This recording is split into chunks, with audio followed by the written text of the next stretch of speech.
All right, today we're diving into something that's, well, one of the most powerful forces shaping your entire life: what you believe about yourself. Think of it like this invisible script that's running in the background, telling you how to react to pretty much everything, from a huge win to a tiny little setback. So let's get right into it. I mean, think about it for a second. You've totally seen this happen, right? Two people, they face the exact same challenge. One of them dusts themselves off, gets back up, and is even more fired up than before.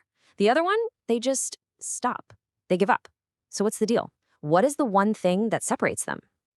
Well, the answer isn't what you might think. It's not about talent, it's not luck, and it's not even about having more resources. The whole thing comes down to one single word: mindset. And honestly, just getting a handle on this one idea can completely change the game for how you take on, well, pretty much every challenge from here on out. So let's break that down. This is really a tale of two mindsets. It's all about the question, what shapes your reality? Because that's what we're going to do. We're going to look at the two main mindsets that are basically the filter through which you see the world, and more importantly, yourself. Okay, so what even is a mindset? At its core, it's just a set of beliefs. It's how you think about your abilities, your intelligence, all that good stuff. It really boils down to how you answer a couple of key questions. Is intelligence something you're born with, or can you build it? Is talent a gift, or is it something you have to earn? Your gut answer to those questions, yeah, that's what defines your mindset. All right, let's dive into the first one: the world of fixed. It's all about believing you're set in stone. This is the idea that your abilities are, well, fixed, carved in stone. You're born with a certain amount of smarts, a certain amount of talent, and that's pretty much the end of the story. So the core belief here is that your intelligence and your talent are just innate traits, things you're born with that you can't really change. It's like you're dealt a hand of cards at birth: your smarts, your skills, and that's the hand you've got to play for the rest of your life. No redraws, no new cards, that's it. And this probably sounds familiar. I'm just not good at math. Come on, have you ever heard someone say that? Or be honest, maybe you've even said it yourself. That right there, that is the fixed mindset talking, loud and clear. It's not saying I'm struggling with this right now. It's a statement about who you are, and it just slams the door shut on any chance of getting better. Or how about this one? I'll never be able to do this. This is another classic. See, that phrase isn't really about how hard the task is. It's a final judgment on your own ability. It's basically saying, if I can't do it now, I'm never going to be able to. It's a total dead end. And all of these beliefs, they create what we can call the fixed mindset trap. Because if you think your talent is fixed, then every single thing you do becomes this high-stakes test of, am I good enough? So naturally, you start avoiding challenges, because what if you fail? That would just prove you're not talented. You give up way more easily when you get frustrated, you're terrified of looking stupid, and you start to believe that talent and talent alone is what gets people to the top. It's exhausting. But what if there's another way to look at all this? Let's talk about the other side of the coin: the power of growth. This is all about the belief in becoming.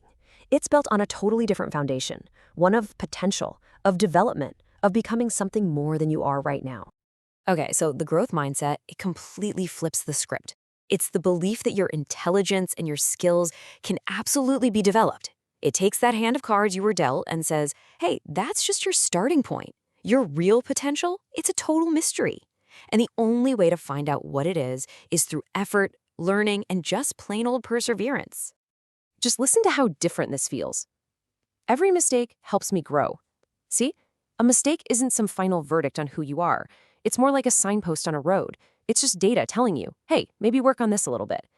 Mistakes aren't just part of the process of getting better. They are the process. And this next one, this introduces maybe the single most powerful word in this entire conversation. I can't do this yet. Just adding that one tiny word, yet, changes everything. It takes a statement of failure and turns it into a statement of progress. It says, I'm on a journey, and I'm not there right now, but I'm on my way. So when you boil it all down, it's about effort over talent. It's a fundamental choice. What's more important to you? Looking like you have natural talent, or putting in the actual hard work to build real skill? Let's put them side by side. The difference is just stark. When it comes to challenges, the fixed mindset avoids them, while the growth mindset embraces them. Obstacles? The fixed mindset gives up super easily. The growth mindset keeps on trying. And failure? Oh, the fixed mindset is terrified of it, but the growth mindset sees it as a chance to learn. One is all about seeking approval from others, the other is about seeking actual improvement. It's a totally different approach to life. And really, if you're going to remember just one thing from all of this, let it be this crucial point. One mindset is all about proving yourself. The other is all about improving yourself. So you have to ask, are you spending your energy trying to prove you're already good enough? Or are you spending it on actually getting better? That choice right there changes everything. Okay, so I get it. This all sounds good, right? But how do you actually build one? How do you make that shift? Let's talk about your path to transformation, because it's totally possible. We're going to get practical. First off, why does this even matter so much? Well, this isn't just some feel-good idea. The research, pioneered by psychologist Carol Dweck, is super clear on this. People with a growth mindset literally achieve more over the long haul. Why? Because they build resilience. They learn how to bounce back from failure.